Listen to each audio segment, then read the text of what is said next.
Okay, so, when I walk towards you, remember, little flick back, you're going to pop the leg closest to her in front of her, okay? And then you can ask her for a sit if you like to, or you can just stand in front of her. If she again tries to come back in front of that leg, you can even, if you want to, because I know we spoke about the fact that you like to vocalise with her.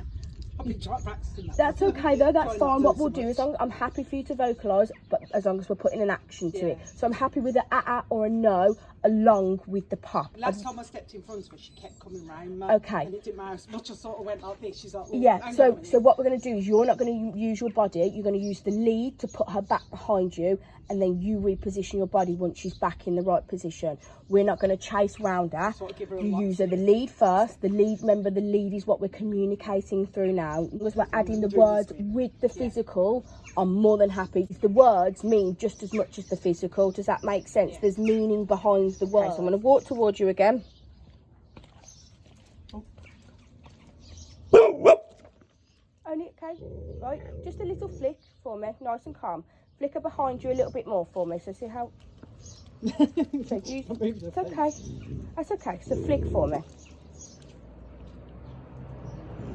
No. That's okay. So your flicks are a little bit too hard for this one, okay? So what I'm going to do is again is I'm going to step back, look at her body, okay? Read her body and her ears. So her ears come up and her body goes tense and her eyes bulge out before she growls. Right. So when I say flick, I just mean you can do like quite a few if you want to, because what will happen is I'll show you in a minute myself. Once we get past this point, I'll show you exactly what I mean.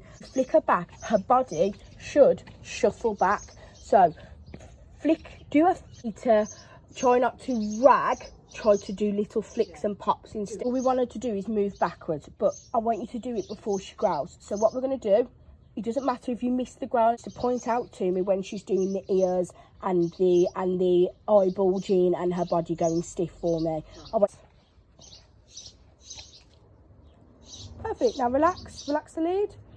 When she stops growling, praise for me. Okay, so see that pant then? Yeah. See her turn into a relaxed state? Yeah. Okay, but what you had to do, she did start to just growl because you kept your hand tense.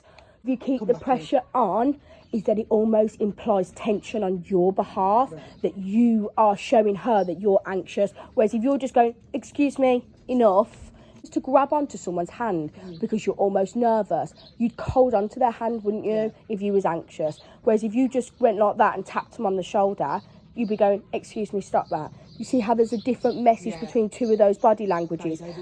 Okay, what we have to show her is those two different body languages. The small pop is when she's, you know, when we just need her to cut it out, and we must relax as soon as she's offered you that behaviour. Again, if she goes to go again, fine, because at the minute she's still trying to understand exactly what we're saying to her. So if she does want to put her into a seat, it'll be helpful that you're the one telling her to do so, because she stands until she goes, okay, I need to sit. Help her come to that conclusion. So I can do that as you're walking towards me before she's even reacting. As long as, perfect, yes, exactly. So obviously, if she's before you, you can't ask her to sit then because she's in front of you. It almost turns into a bit of a dance routine if you think about it. Yeah, all in one thing. But that's why I say to you, she's already next to you. Ask, and she's not even growling yet. Ask her for the sit, then pop your body. Ask for it. Sit. Went to and stopped myself. That's okay. Put your leg in front. Perfect. Shake my hand. Perfect. So, as soon as she gets rid of her eye contact from me, so see how she's fixating and she looks at you. Perfect. Now praise that. Brilliant. Brilliant. Reason being so pop her back down for me. Okay, perfect. So pop her back into the right position for me because you're secure there. Whereas we need to know that actually she doesn't need to do that because she still is fine. You've got it. You don't need. That we praise as soon as she unfixates is because she chooses to go, okay, I'm going to ignore that now. Teacher, that is exactly what we want you to do there. Ignores the issue. We praise. She learns this is good. This is bad. There's no point telling her off for loads of things, but never telling her what she's meant to do in the first place. So, doing really, really well so far. Sit. Perfect. Perfect. Okay, come in for me when you're ready.